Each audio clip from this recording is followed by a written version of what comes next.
তো আপনারা দেখছেন বা আমরাও দেখছি আজকাল কদিন দেখছি মিডিয়ায় শুধু কাসেম সিদ্দিকী ভাইরাল হচ্ছে। তো এ ভাইরাল হওয়ার বিষয়ে কি আছে সেটা আমরা জানি না। তো উনি বললেন যে আমি 28 বছর ধর্মগুরু হিসাবে মানুষের সেবা দিতে পারিনি। তো উনি সেবা মানে একটা করার জন্য উনি ফাউন্ডেশনও খুলেছিলেন, সেবা ফাউন্ডেশন। তো সেখানে আমরা অনেকদিন আমরাও কাজ করেছিলাম, কিন্তু দেখেছি সেই মানুষের মানসিকতা কি, তার কাজ করার কি পদ্ধতি আমরা সেটা দেখেছি। আর আজকের উনি যে বলছেন আমার রাজনীতিতে যেতে হবে, রাজনীতি না গেলে মানুষের সেবা দেওয়া যাবে না, এটা ওনার সম্পূর্ণ ভুল ধারণা। আমি বলছি আগামী দিন আপনি লক্ষ্য করুন, বাংলার মানুষ আপনাকে গো ব্যাক বলে আপনার সরিয়ে দেবে। কেন আপনি দেখেছেন আগামী দিন আপনার ভাঙড়ে যখন আপনি ঢুকেছিলেন, সেই সময় ভাঙড়ের মানুষ আপনাকে গো ব্যাক স্লোগান দিয়েছিল। আপনি রাজ্য সরকারের অর্থাৎ তৃণমূলের আপনি রাজ্য সাধারণ সম্পাদক হয়েছেন, ভালো কথা, বেশ করেছেন, হয়েছেন। তো কিন্তু আপনাকে বলে রাখি, আগামী দিন মানুষ কিন্তু আপনাকে প্রত্যাখ্যান করবে। মানুষ আপনাকে অলরেডি ঘৃণা করছে।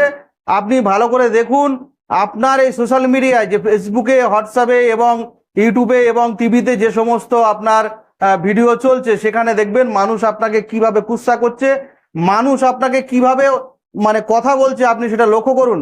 আপনি শুধু ভাইরাল হচ্ছেন, আপনার মনে হচ্ছে বিশাল কিছু হচ্ছে। আর সেই সম্পর্কে আমাদের দলের যে সমস্ত আইএসএফ এর ছেলেরা আছে, আমাদের নেতৃত্ব পরিষ্কারভাবে বলে দিয়েছেন, এটা নিয়ে আপনাদের কোনো হইচই করার দরকার নেই। এবং আপনাদেরকে বলে রাখি, আইএসএফ এমন একটা দল, সেখানে আইএসএফ এর নীতি আদর্শ আছে। সেই নীতি আদর্শকে সামনে রেখে যারাই দলের কাজ করবে, আগামী দিন দল তাদেরকেই দেখবে, তাদেরকেই টিকিট দেবে এবং তারাই নেতৃত্ব হবে। হঠাৎ করে কেউ আসলো আর সে সাধারণ সম্পাদক, রাজ্য সম্পাদক হয়ে গেল, আইএসএফ এ সেরকম প্রতিষ্ঠান কোনো নেই। যারা প্রকৃতভাবে বুথ লেভেল, অঞ্চল অঞ্চল লেভেলে কাজ করবে, যারা ব্লক লেভেলে কাজ করবে, তারাই আগামী দিন নেতৃত্ব দেবেন এবং তারাই আগামী দিন প্রার্থী হবে। হঠাৎ করে কেউ আসলো আজকে আর কালকে সে দলের প্রার্থী হয়ে গেল, দলকে আবদার করলো যে আমাকে প্রার্থী দিতে হবে। তবে আপনাদের মাধ্যমে আমি পরিষ্কারভাবে এটা বলে রাখি, মিডিয়ার মাধ্যমে, আইএসএফ দল করতে আসলে আইএসএফ দলের কাছে কোনো আবদার নিয়ে আসলে হবে না যে আমি আইএসএফ দলটা করছি বলে আজকে আমাকে প্রার্থী করতে হবে, আজকে আমাদের রাজ্য সভাপতি করতে হবে, জেলা সভাপতি করতে হবে, ব্লক সভাপতি করতে হবে। এইরকম চিন্তা ভাবনা নিয়ে এসে কাউকে মানে কেউ যেন এরকম চিন্তা ভাবনা নিয়েছে আইএসএফ দল না করতে আসে। আইএসএফ দল করতে হবে, অন্যায়ের বিরুদ্ধে প্রতিবাদ করার জন্য আমরা এসেছি, মানে অন্যায়ের বিরুদ্ধে হকের লড়াই এসেছি।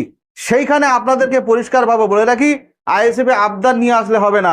আইএসএফ এ আপনি এসে কাজ করুন, বুথ লেভেলে কাজ করুন, অঞ্চল লেভেলে কাজ করুন। আপনাকে দল আপনাকে ভাববে যে কোন জায়গা দিলে হয় এবং কোন জায়গা দিতে হবে, দল সেটাকে নজর রাখছে। আপনাদের এই বিষয়ে চিন্তা ভাবনা করতে হবে না।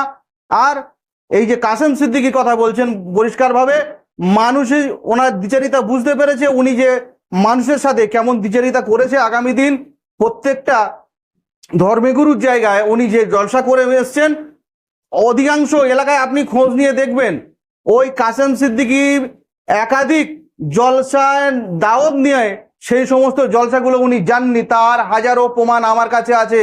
আমি মর্তুজা বলছি ক্যানিং থেকে, কাসেম সিদ্দিকী যদি চ্যালেঞ্জ করে, আমি মর্তুজা বলছি আমার সাথে চ্যালেঞ্জ করুক। কাসেম সিদ্দিকী সাহেব আমাকে ভালো মতন চেনে। আমি সেই জন্য বলছি, উনি যে কমন মানুষ, কেমন মানুষ সেটা পশ্চিমবাংলার মানুষ কম বেশি জানে। আর উনি কদিন আনিস খান এবং নওশাদ সিদ্দিকী জেলে যাওয়ার পরে কদিন ভাইরাল হয়েছিলেন, এই সুযোগটা কাজে নিয়ে আর সেই রাজ্য সরকার ওই পীরজাদাকে দেখিয়ে পশ্চিমবাংলার মুসলিম মুখটা নিয়ে ভোট করাতে চাইছে। কিন্তু এটা ভুল হবে এবং পশ্চিমবাংলার মানুষ বুঝতে শিখেছে, সচেতন নাগরিক হিসাবে তারা সচেতন হয়েছে। আগামী দিন পশ্চিমবাংলা 2026-এ যে নির্বাচন, সেই নির্বাচনে আমাদের মাননীয় মুখ্যমন্ত্রী মনে করছেন যে রাজ্যের সাধারণ সম্পাদক পীরজাদাকে দেখিয়ে, পীরজাদা কাসেম সিদ্দিকীকে দেখিয়ে আমরা মুসলিম ভোটটাকে এক জায়গায় করব। তো সেই জন্য আপনাদের মাধ্যমে পশ্চিমবাংলার মানুষকে বুঝিয়ে দিতে চাই, মানুষকে জানিয়ে দিতে চাই যে আবারও রাজ্য সরকার প্রমাণ করলো যে মুসলিমরা যেদিকে যাবে, মুসলিমরা যেদিকে ঘুরবে, সেই দিকেই সরকার করবে। তারও একবার প্রমাণ আমাদের রাজ্যের সিএম মুখ্যমন্ত্রী দিলেন।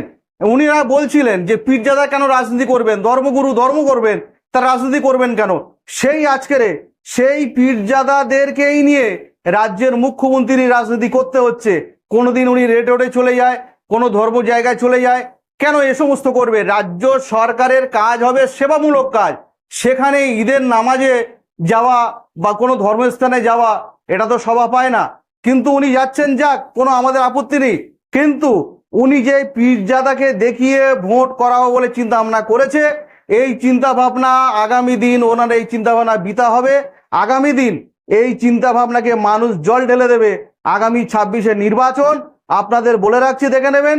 এই আইএসএফ এবং আমাদের ভাঙড়ের বিধায়ক যিনি নওশাদ সিদ্দিকী আছেন, তিনি তো 100% বিধায়ক হচ্ছেন। এবং আপনারা লক্ষ্য করবেন 2026-এর নির্বাচনে এই ভাঙড়ে আমাদের দলের চেয়ারম্যান, আইএসএফের চেয়ারম্যান পীরজাদা নওশাদ সিদ্দিকী এবং তার সাথে আরো কত বিধায়ক আইএসএফের বিধানসভায় যাচ্ছে, এটা আপনারা লক্ষ্য করবেন। আপনাদের আগাম বার্তা দিয়ে রাখলাম। ধন্যবাদ সকলকে।